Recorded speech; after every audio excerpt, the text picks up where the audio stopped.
This is a quick introduction to the BadgePost system, or actually a prototype of the BadgePost system. And all of them are prototypes as we move forward, and we're trying to iterate those, with a new one coming out very shortly, actually, later this month. But I wanted to give you a glance at what's going on right now and how it's being used right now. And then this will give me a chance to point out a little bit the ways in which the new version will be different. BadgePost allows anyone to sign up for an account, and once they've signed up, provides them access to a bunch of badges. A number of these are going to be retired. We found that we need to make them a little bit more complicated and not have as many low-level badges. We were going along the pattern of something like, well, there's a number of sites on the web where they make the early badges much easier to get, and that's actually become almost a pattern. But we find that to be not as effective, especially in a learning environment where we're not trying to incentivize, but actually that's not our primary need, but we're trying to encourage a deeper form of assessment. And so we're going to focus on a smaller number of more substantive badges, I think, in the next iteration. But let me give you a kind of a feeling for what a badge is. I can go through the catalog and decide that I want to demonstrate that I have some of the basics of CSS. And so to earn this badge, it gives you a set of ways in which you can, gives you a challenge that you can kind of complete to demonstrate that you have the basics of CSS. And the endorser of that, the people that endorse you, and you have to have two of them in this case, have to, in this case, have a CSS core badge. Not all of them require that you have the badge in order to complete the assessment, but some of them do. So let's take a look at one of these, for example.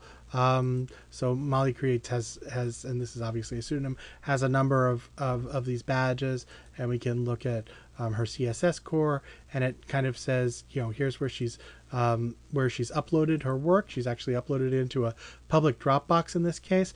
Because this is an issue, things can change, and we want the evidence to remain stable. In the new version, people will upload their materials directly to BadgePost. We were worried a little bit about how much space that would require, especially for more complicated projects. But it seems that it's necessary to have some form of documentation that's actually on the site itself so that we know that it's not changing and that it's stable. And you'll see that the endorsers can make comments, and she only needed two. In fact, this case, she's made the mistake of putting it up there, but that's okay. And then there's places where people can comment beyond endorsement. This is also going to change. Right now, an endorsement is binary. Either you get it or you don't. In the new version, you can rank your endorsement, saying someone has done spectacularly well or has barely made it.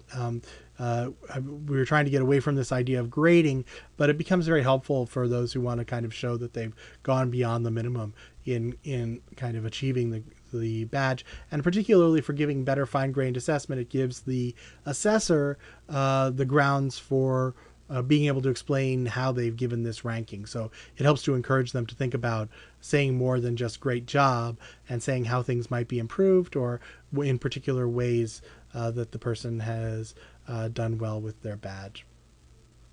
You can see the badges that you have. Some of these, as an example, piece requires very little work other than a claim on your own that you've done it to get it. Some of these are actually driven in part, at least, by metrics from other systems, although, as I said, that's not a focus of this particular system. Right now, the pending badges are badges that anyone can kind of step in and see. One of the pieces of the new version is that we have a category system, so that if this gets to be too large, people can filter this a little bit better according to their own interests, so that badges are tagged by groups, which can be groups that are based on interest. They're actually tags and not groups, but they can be based on interest, and it will only show the ones that are you've expressed an interest in. And so that's a basic overview of what BadgePost looks like right now. It's a very simple system, but it provides a way for people to collect and make sense of the badges that they have. There's some other pieces here that build out from it that allow it to interact with other systems more effectively, but I'd be happy to talk about that in more detail in the document and elsewhere. Thank you. I'm going to move on here just to let you hear a little bit from one of the students who's worked with this. It's this student, just so you know where he's coming from. Let me find him.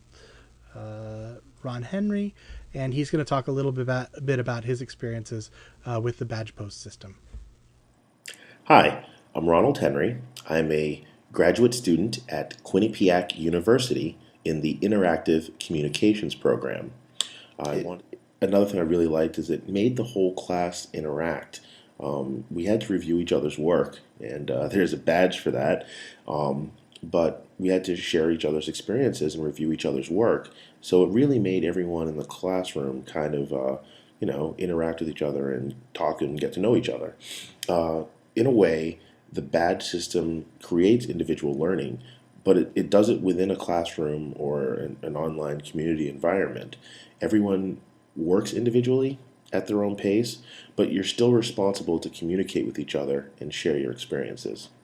Another unique thing about the BadgePost system was that it gave students the ability to create their own learning path. Overall, I really enjoyed the badge learning system. For me individually, it made me want to unlock and want to achieve, and it also, gave me a chance to get to know my classmates as I had to get the badges. And since I had the badge, I got to approve and look over their work for them to get their badges. So, really fun learning environment, and it was really cool to do.